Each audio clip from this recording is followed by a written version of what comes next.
Okay. Uh, good evening, student. In this class, we will be discussing about the molecular weight determination. So, we will see the different techniques that are used to determine the molecular weight of polymers.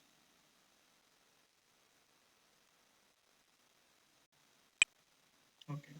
So, fundamentally, there are two different approaches to determine the molecular weight of the polymer. One is the absolute approach and secondary approach. Okay, so we call them as absolute method and secondary method. What is the difference between these two methods? So when we talk about the absolute method, it means that uh, by this method we can directly extract the values, okay, of the molecular weight of the polymer. And what is in the secondary method? In secondary method, on the other hand, we compare the molecular weight of the polymer, okay, which we already calibrated with the absolute methods. So secondary methods are usually the methods of molecular weight determination for the polymer, in which the molecular weight is compared with some standard methods by which we determine the absolute molecular weight. Okay, so now today we'll be talking about the absolute molecular weight. So there are the different techniques which gives us absolute molecular weight. Means in this methods we don't compare the determined molecular weight. Directly we can extract or determine the molecular weight of the polymer. There are several methods to determine the absolute molecular weight of the polymer. So those are first colligative properties measurement. So second one is light scattering measurement, sedimentation and ultracentrifugation of the polymers. Okay. So these are the different methods by which we can determine the absolute molecular weight of the polymers. So we'll be talking first today about the colligative property measurement. So already we are aware of the colligative properties. So these are the properties of a solution which are depending upon the number of solid particles. Isn't it? So since these properties are depending on the number of solid particles, so using this method we can determine the number average molar mass of the polymer. So let's talk about the colligative property measurement first. Okay. So we are familiar with the different colligative property measurements. Like we know the boiling point elevation method. So we called it as a hygrometry, and then freezing point method we called it as a cryoscopy. And today we'll be looking in detail membrane osmometry, that is called the osmotic pressure measurement. Okay, so using this colligative property measurement, we can determine the molecular weight of the polymer. There is other alternate approach we call this the Veriel equations, by which you can compare the equation molecular weight with it into some equation and determine the molecular weight of the polymers. Let us talk about the membrane osmometer. Okay, so where we will be discussing about the osmotic pressure. Okay, so now you can see the figure in front of me. This figure shows there are two compartments. There is a compartment. Hello sir. Hello. हां sir, slide दिसत नाही.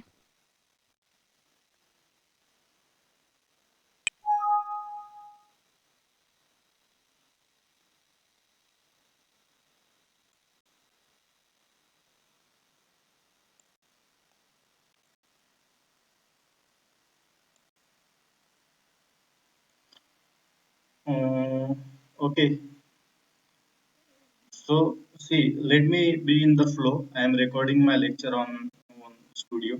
Okay, so once it will be covered, okay, recorded fully, I will drop you into your WhatsApp group. Okay, let me keep going like this only, because due to net connectivity problem I cannot share. There is some problem in sharing, so I am recording my lecture now. Okay, let the window be sign in. I will record it and drop you after my this presentation. Okay, so be quiet and patient.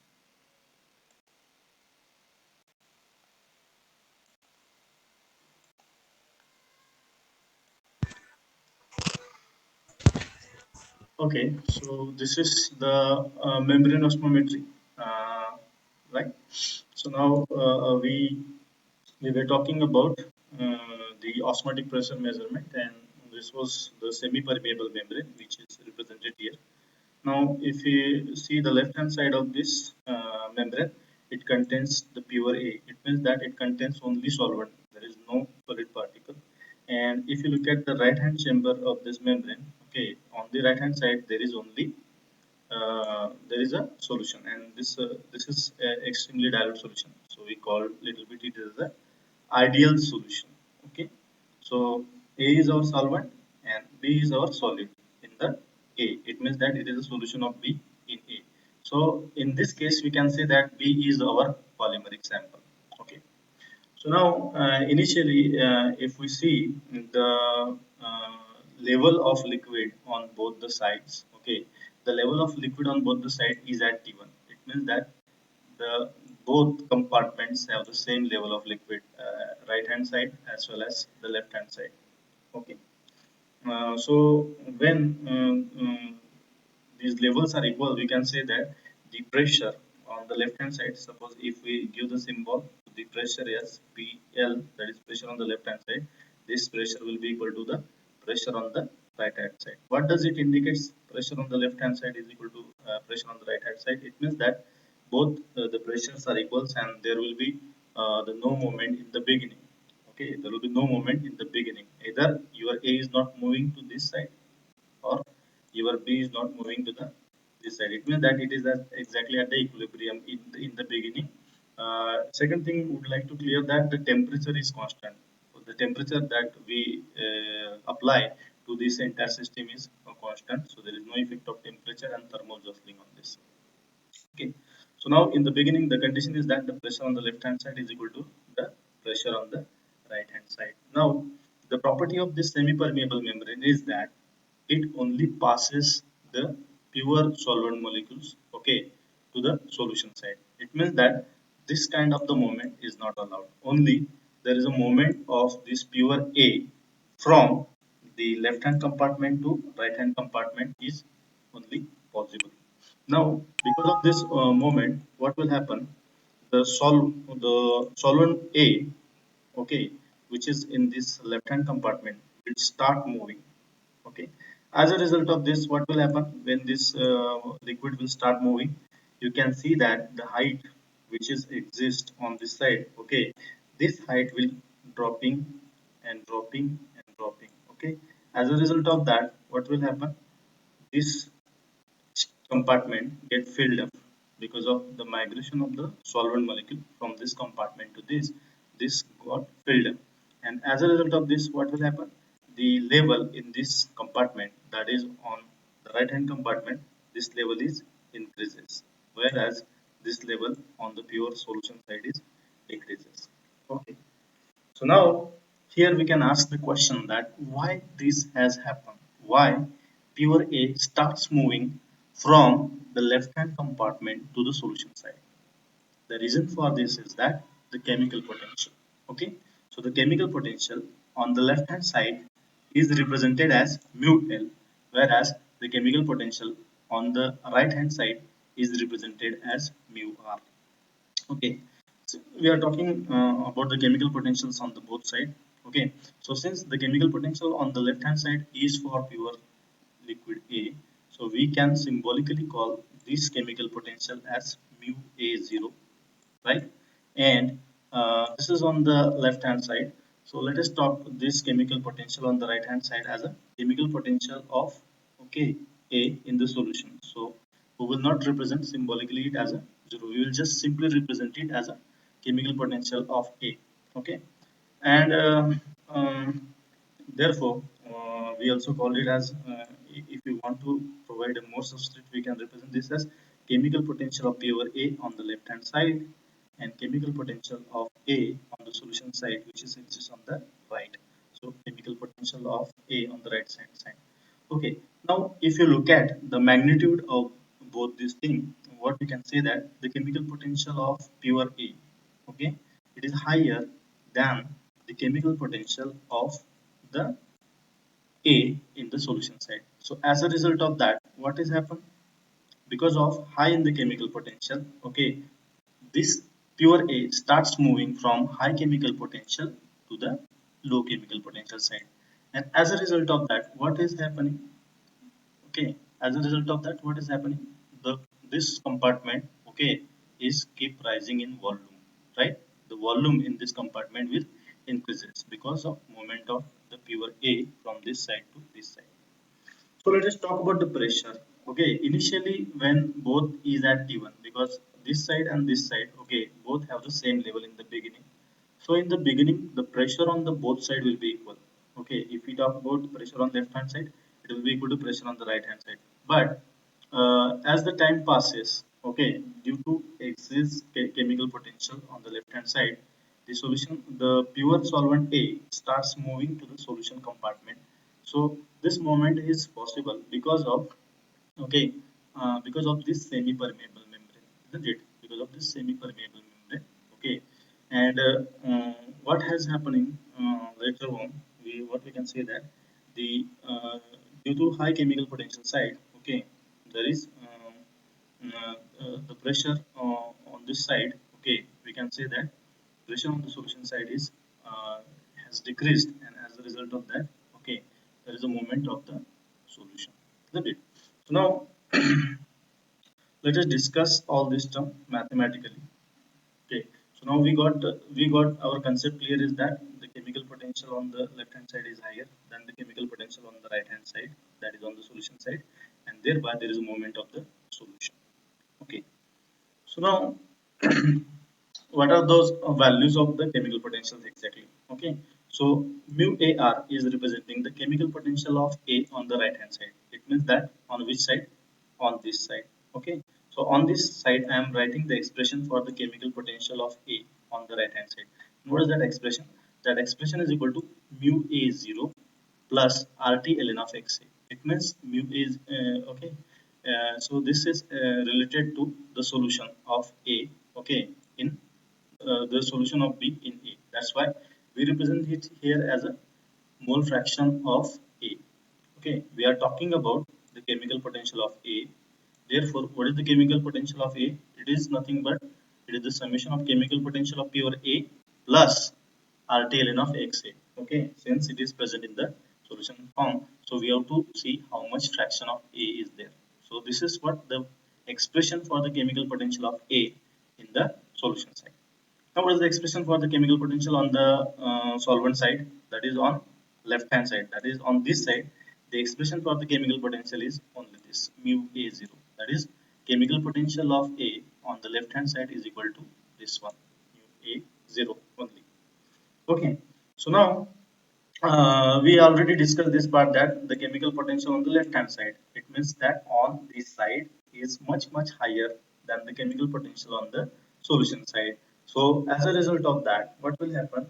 The solvent will start moving from left to right, and as a result of that, okay, there will be the increase in the pressure on the right chamber.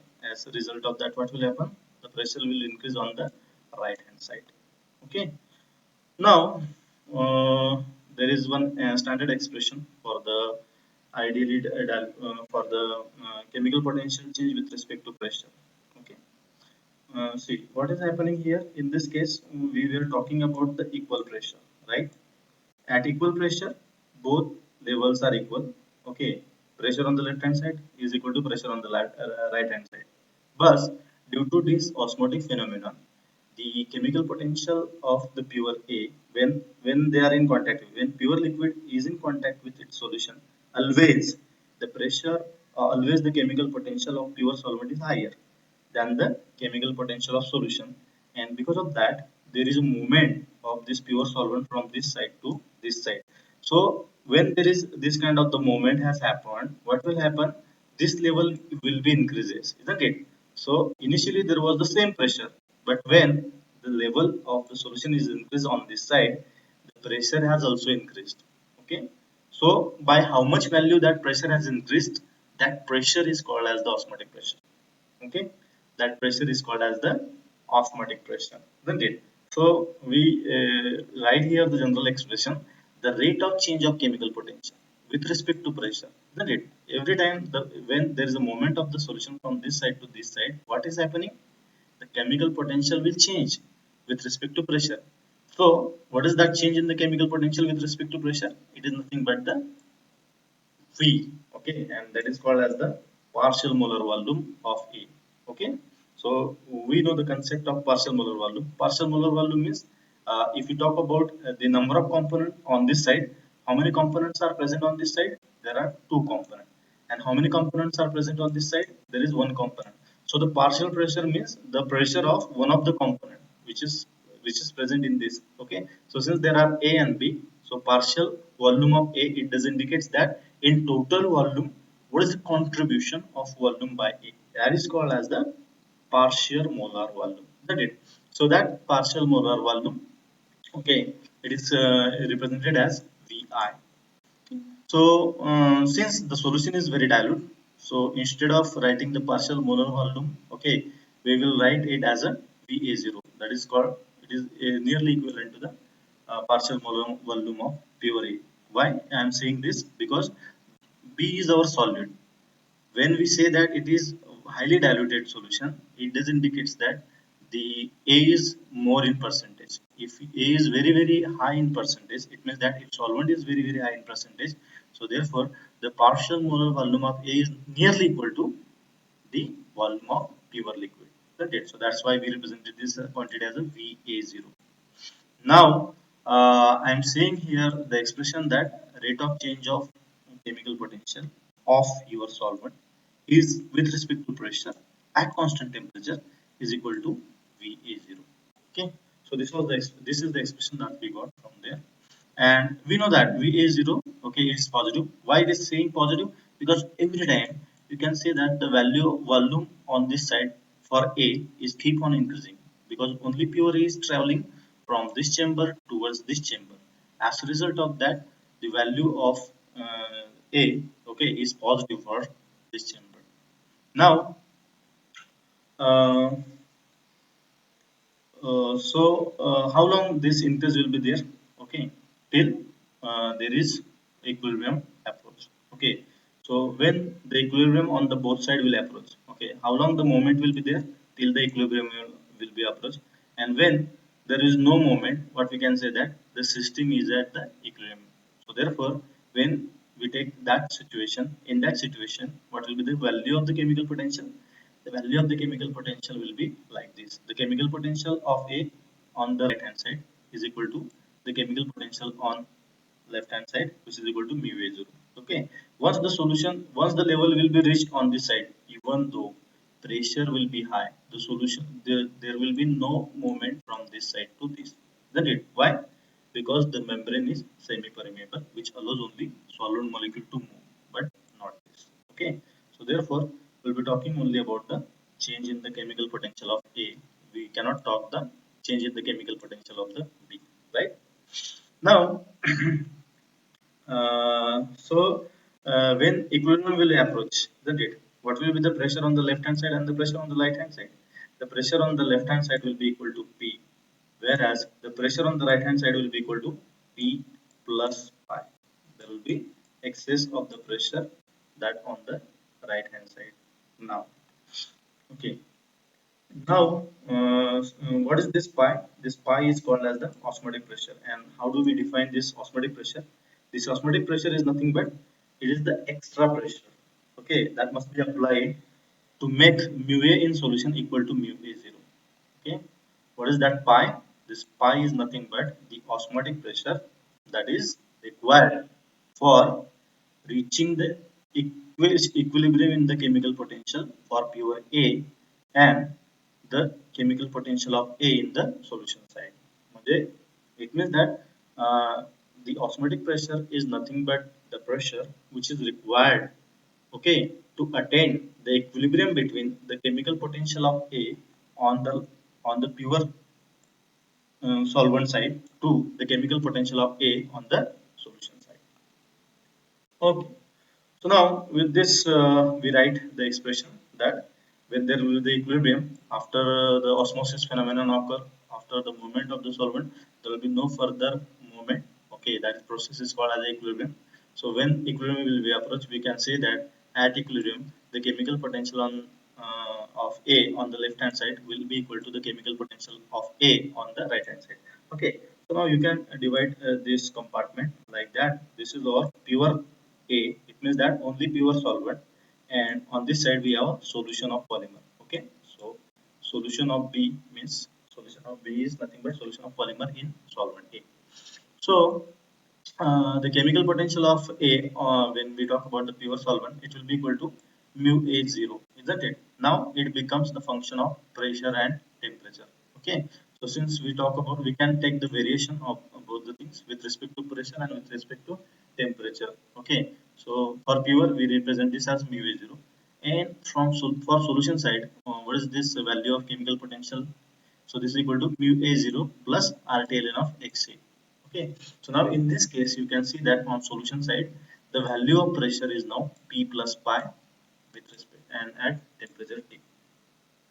Okay, so now in this derivation we can say that uh, if we want to differentiate this equation, so if we take the total differentiation of A, so look at this value. What is this value? This value is mu A0 P and T. So there are two variables. One is pressure, another variable is temperature. Okay. So the total differentiation of this mu A0 will depend on these two quantities. That is on the pressure and that is on temperature. How do we take that total differentiation? So if we know the total differentiation, suppose that in mathematics, if we have f as a function of x and y, okay, if we take f as a function of x and y, then what is the value of df? This df will be equal to partial total differentiation. And what is that total differentiation? It is nothing but the differentiation of given function with respect to the first variable multiplied by the difference multiplied by the dx at constant of y. Okay, so we have two variable for function f as x and y. Similarly here our chemical potential is has a two variable. One is the pressure variable and second one is the temperature variable. So the total differentiation of this chemical potential mu a0, it will be equal to the partial derivation with respect to p by keeping t constant, and then partial derivation of mu with respect to t by keeping p constant. So that's what it is, like that, dx plus partial derivative of this given function f with respect to y by keeping x constant multiplied by dx. Okay, multiplied by the dy. Okay, so this way, if you compare this differentiation equation with respect to here, okay, we have d mu. Okay, so df by dx is nothing but our d mu by dp. So d mu by dp, value of d mu by dp is nothing but it is equal to vi, and value of d mu by dt, okay, it is nothing but minus si. So on substituting this to this rearrangement, okay, we get equation minus sa0 into dt plus va0 into dp. Okay, this is just what the total differentiation of mu. Okay, so now if we take t as a constant, what will happen at constant temperature? Since we are talking about the isothermal system, so t is constant. So this is equation d mu 0. Okay, dt is equal to 0. So minus s into 0 is equal to 0. So this expression will become this d mu 0, d mu 0 a is equal to v0 a dp. Okay, now integration from P to P plus pi, because see what is happening in this case, the solution has the solvent molecule starts moving from pure solvent compartment to the solution compartment. So slightly the pressure will keep on increasing, and how long it will increase?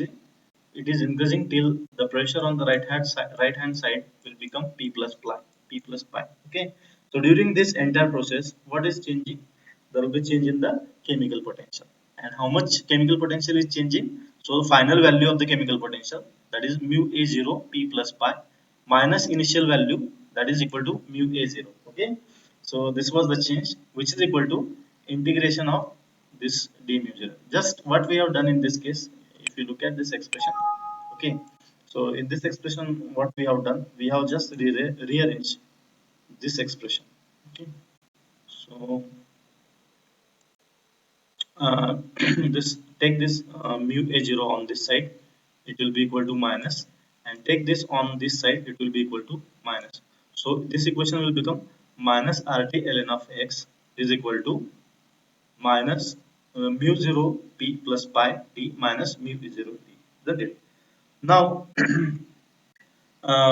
so what we can say that this initial value, final value minus initial value, this value is actually equal to d mu, isn't it? D mu a, d mu a, and what is that value d mu a?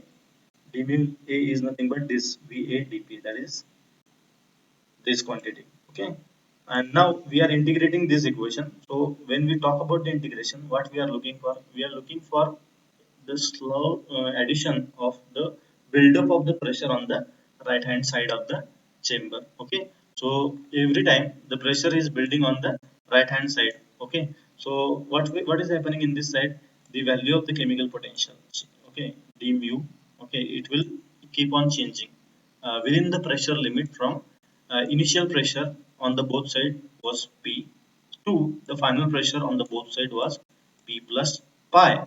Okay, during this, how the chemical potential change is there? The difference in the chemical potential is d mu 0, okay, A, which is equal to this quantity. And we have the expression of d mu 0. What is that expression? It is equal to VA into dp. Okay, so VA 0 into dp is representing that expression. So just there is the arrangement for this equation. Now assume that there will be very small volume moving from, okay, left to right hand side. So therefore we can say that VA0 is almost constant. So we take out it from the integration, and if we integrate this equation, integration of dp is equal to p, and on substitution of the limits, if you substitute the limit, this if we elaborate this term will become VA0, okay, that is the constant term, and in the square bracket we have minus, if you take the minus inside, it will be equal to p minus pi, okay, and the lower limit is equal to p, so minus minus will become, it will be equal to plus p. So on both side, this will minus p and plus p get constant, cancel, and this equation will become minus pi into va0.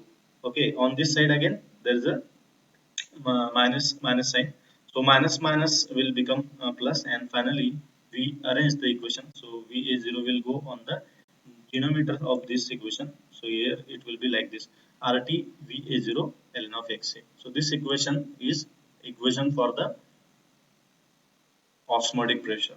Okay, so once we measure the osmotic pressure using this equation, again there is a rearrangement. We know that xa is nothing but the mole fraction of a, so we can convert the mole fraction of the pure solvent into the solute like this. Xa is equal to, that is mole fraction of the mole fraction of the solvent is equal to 1 minus mole fraction of the solute. So it will be equal to 1 minus of xp, and there is one Taylor series of expansion for the logarithmic terms. So if we substitute for, instead of xa, 1 minus xb in this equation, this expansion will be equal to minus of xb minus xb square upon 2. What is this xb? Xb is representing the mole fraction of the solute. Okay, so now if you look at the value of mole fraction of solute, since our solution is very dilute, the value of solute is very low. Therefore the xb will be very low. So the value of xb is much smaller than 1. So if we take the square of the quantities which are smaller than 1, the value will be smaller and smaller. So therefore, instead of taking the further terms in this expansion, what we will do, we will take only the first term in this expression and we'll substitute it over here. So instead of ln of xb, what will be the term in the expansion? Minus of xb. So that minus minus has cancelled, and what we can say that this pi, okay, is nothing but this expression. Okay, how do we rearrange this expression? So this expression pi is equal to RT is as it is, V0 is as it is, and instead of XA there will be XB. Okay. So now what is this XB? XB we represent number of moles of the solute divided by total number of moles, that is the mole fraction. And since the solution is very dilute, Na plus Nb is nearly equal to Na. That means the solvent is in very large excess compared to the solute. Therefore, this addition is nearly equal to Na. So this quantity will be equal to Nb upon Na. Just substitute that quantity, okay, in that expression. Okay, so instead of this ln of xb, xa we have xb, and xb is now substituted with Na divided by Nb. So we get the expression pi is equal to RT upon Nb divided by V0A into Na. Okay. So in this case, Na and Nb are the number of moles of solvent and solute. So we know that solute is nothing but the material whose molecular weight has to be determined. So usually this represents the number of moles of the number of moles of the polymer. Okay. So using this expression, if we know the if you know the osmotic pressure, okay, and if you know the temperature of the system which we applied, it's the gas constant, partial molar volume of pure air that we know, and then Na, that is number, we can easily calculate the number of moles of the solvent, and then using this quantity we can easily predict the number of moles of B, and from number of moles of B, what we can do, we can calculate the molecular weight of the system. Okay. So again, if we rearrange this equation, this will become pi V is equal to NB RTC. Okay. And then again, if we take V in the denominator of this, NB divided by V is nothing but it is equal to CB. That is the concentration in moles per unit volume. Okay. So if you look at this equation, this is synonymous to the equation of the ideal gas. PV is equal to nRT. So just like that, this is P, that is pressure is pi, V is equal to nRT. So this is what the ideal gas equation. Suppose if we'll go into some non-ideal solution, suppose that the solution is not ideally dilute. In that case, what we have to do? We have to incorporate this factor, okay, ln of gamma A into XA. Okay, instead, this is for the real solution, okay, which are not ideally dilute solution. So we rearrange this expression which we have taken initially. Uh, this is the expression. Okay, so this expression we rearrange for the ideal case. Okay, this is for ideal case, and when there is a non-ideal solution, okay, if there is a strong interaction between solid and solvent, in such cases we will apply this kind of the equation. Okay, so this equation that we can apply for the determination of the molecular weight. Okay. So there is another theory which has been developed using this osmotic pressure measurement, that is called as the Mach-Miller theory. So using the Mach-Miller theory, we can also determine the molecular weight. So you can compare this expression, okay, with respect to this expression. This is for the non-ideal situation. So where RT is common and this concentration term is now divided into, it's a reciprocal of the molar mass of solute into concentration. This A2, okay, this A2 and A3, these are representing the coefficients of the concentration terms for the solute. Okay, so this way we can determine the molecular weight using these equations for the polymers. Now, next one is determination of the. We can take the example. Okay, using this equations. Okay, so let us see the example. Here I have taken the solved example from the book which I have shared with you. So we have a solution containing 1.018 gram of the protein. Okay, so we know that protein is nothing but it is the natural polymer.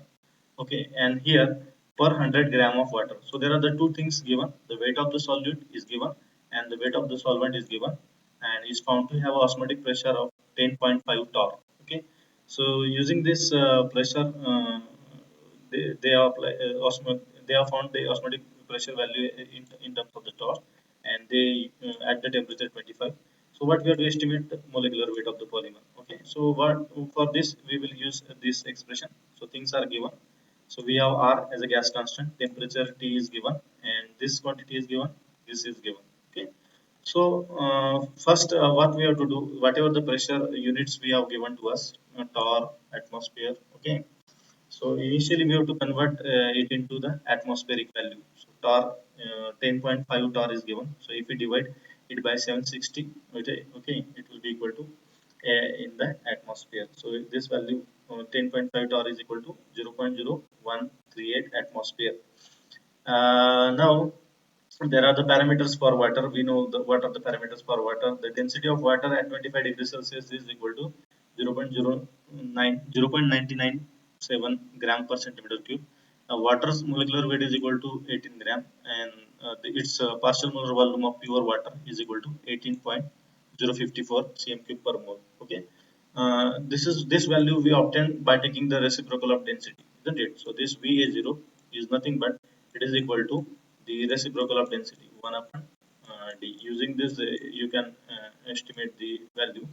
Okay, so Na This is the specific volume, and then from specific volume we can determine the partial molar volume of the system. Okay, so Na is representing the number of moles of water. So we have the weight of water divided by the molecular weight. So weight upon molecular weight is representing the number of moles of A. So we have the value of Na, we have the value of pi. Okay, we have the value of Va0, we have the value of R, and we have the value of T. On substituting this value, we obtain the number of moles of B, because we have to rearrange this equation for number of moles of B. So once we get the number of moles of B, we know that moles is nothing but it is equal to weight upon molecular weight. So this weight is given to us.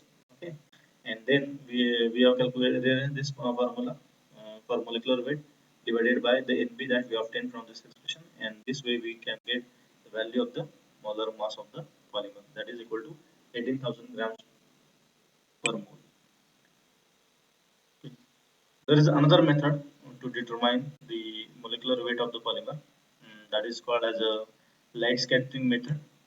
Okay, so this,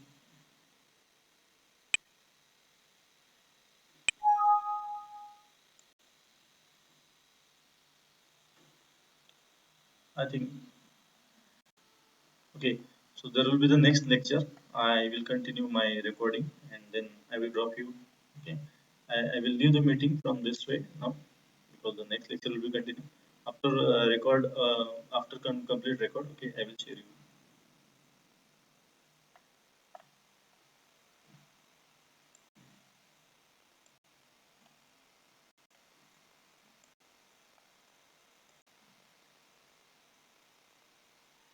Another method for determination of the another method for determination of the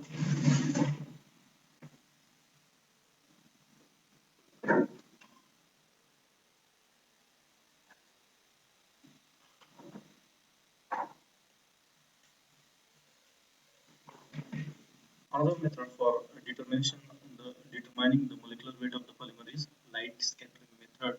Okay, so usually this light scattering method is used to determine the weight average molar mass of the polymer. In the previous method, since it was based on colligative property measurement, so for colligative property is depending on the number of the particles. So we determine the number average molar mass using the osmotic pressure measurement. But in case of a light scattering method, okay, what we do, we determine the molecular weight of the polymer based on the uh, based on the scattering of the light, and usually we determine the weight average molar mass of the polymer. Okay, what are the characteristic of this method? This method was developed by Debye, okay, in 1944, and the characteristic features of this methods are it determines the weight average molecular weight. Okay, this method also gives us information about shape and size of the polymer. It means that whether it is dendritic type of the shape, okay, or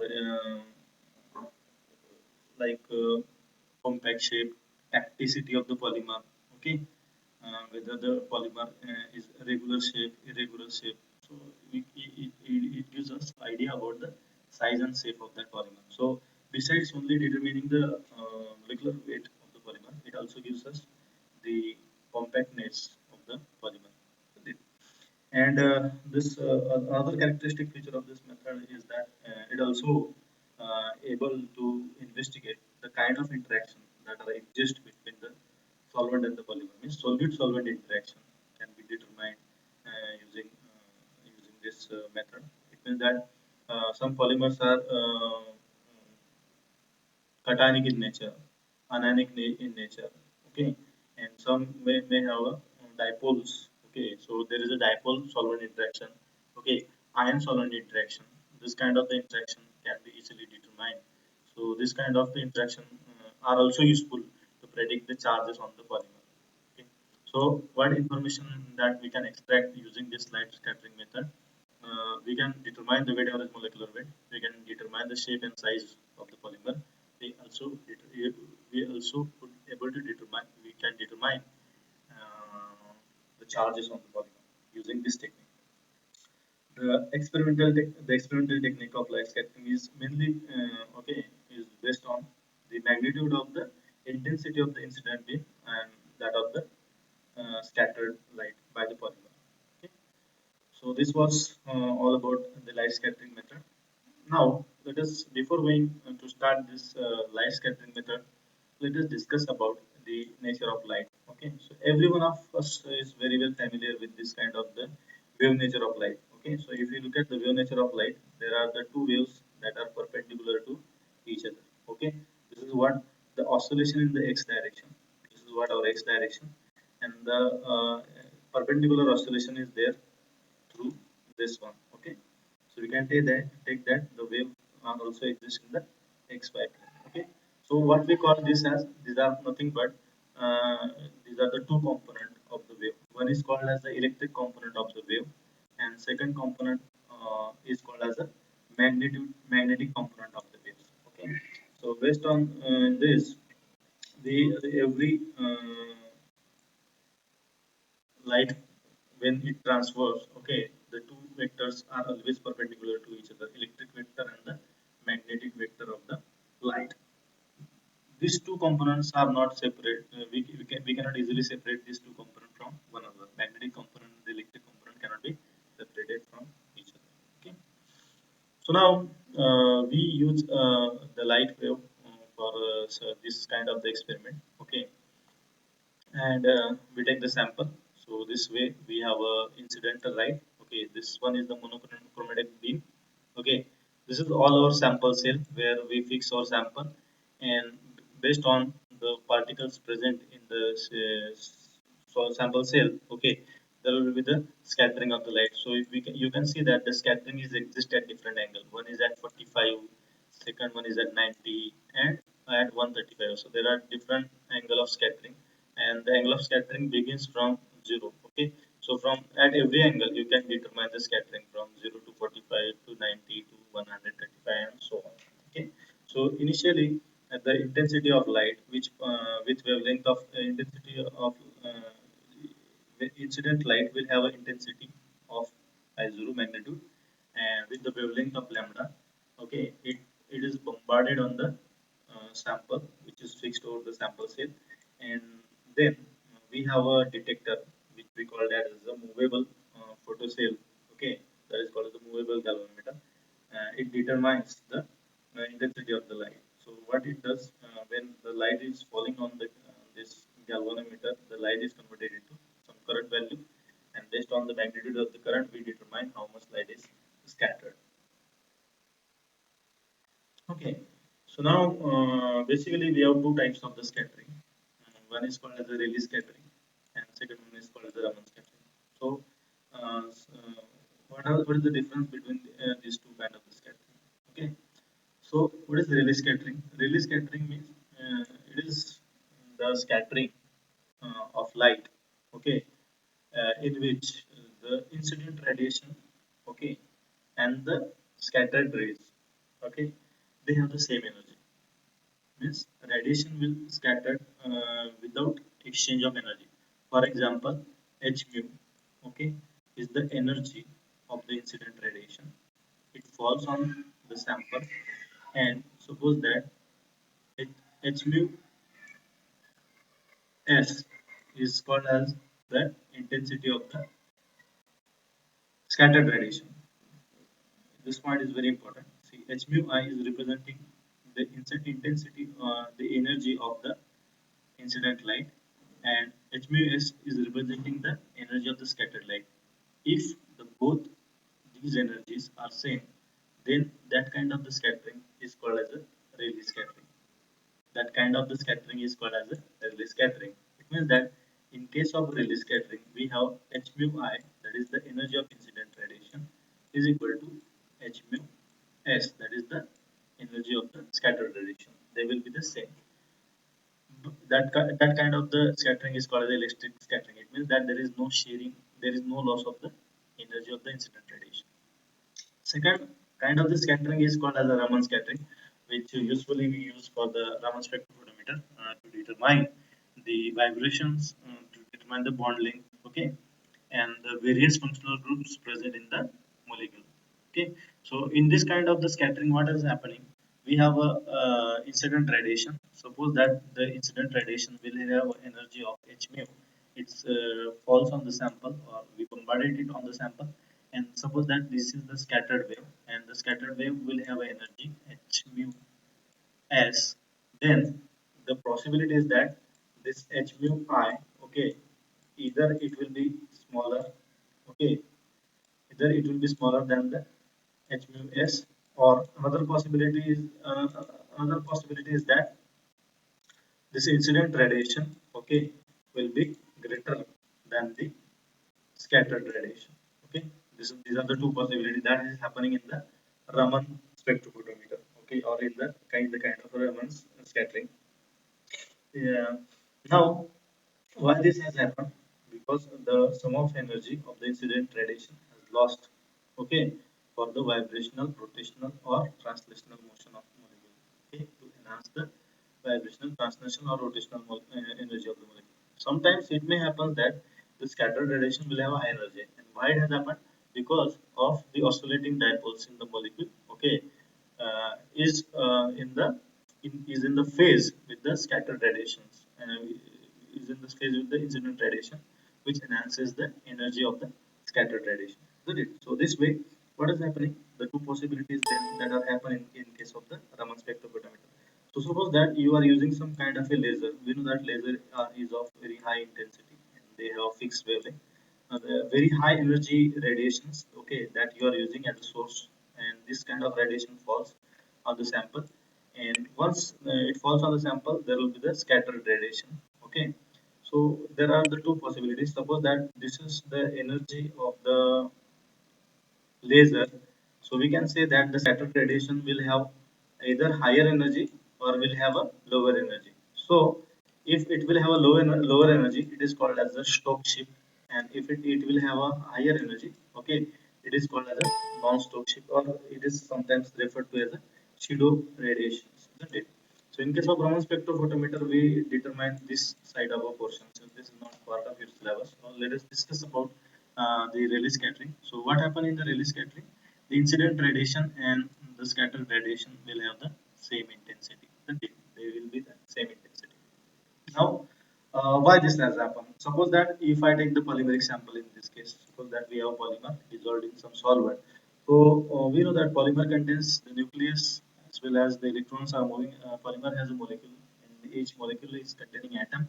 Every atom is having electrons and the nucleus, and because of that, the existence of the oppositely charged poles, isn't it?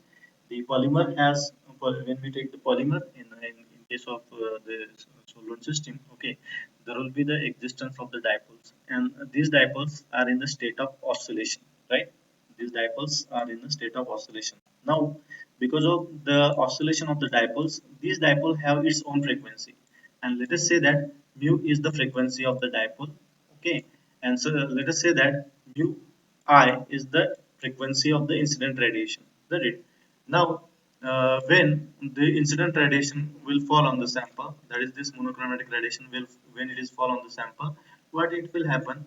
The energy of this oscillating energy of this incident radiation matches with the energy of the oscillating dipole, and thereby there is a creation of the secondary source, and that secondary source start emitting the radiation, and the frequency of this radiation is exactly similar to the frequency of the incident radiation that we fall on the sample.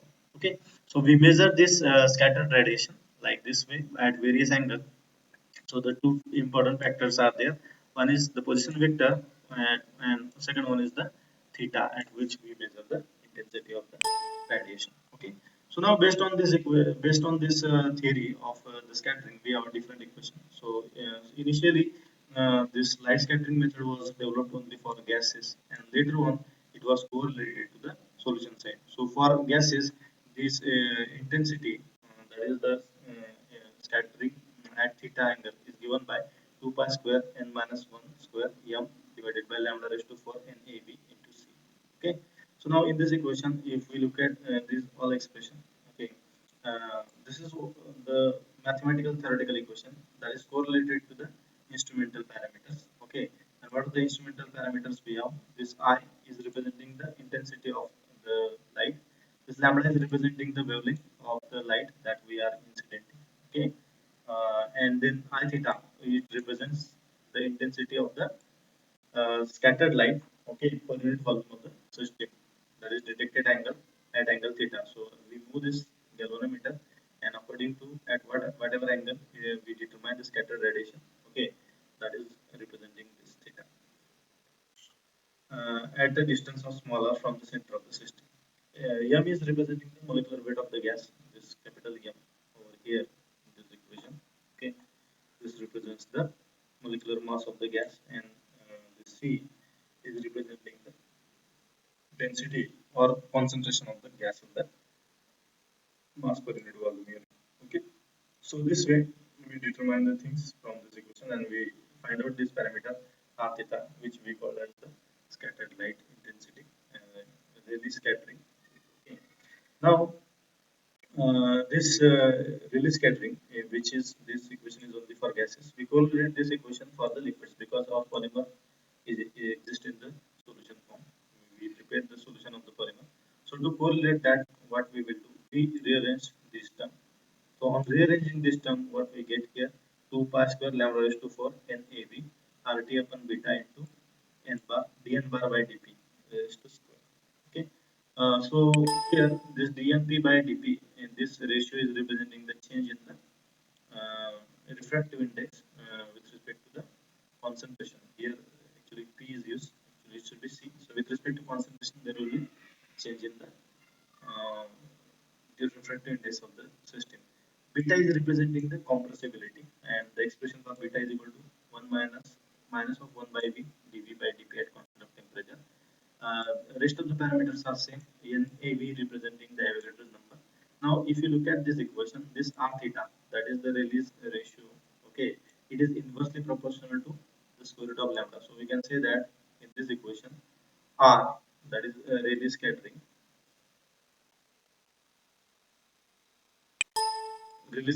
that is this R theta, okay, it is inversely proportional to 1 over lambda raised to 4. What does it indicate? That if we use the shorter wavelength light, then and then the value of the release scattering is higher.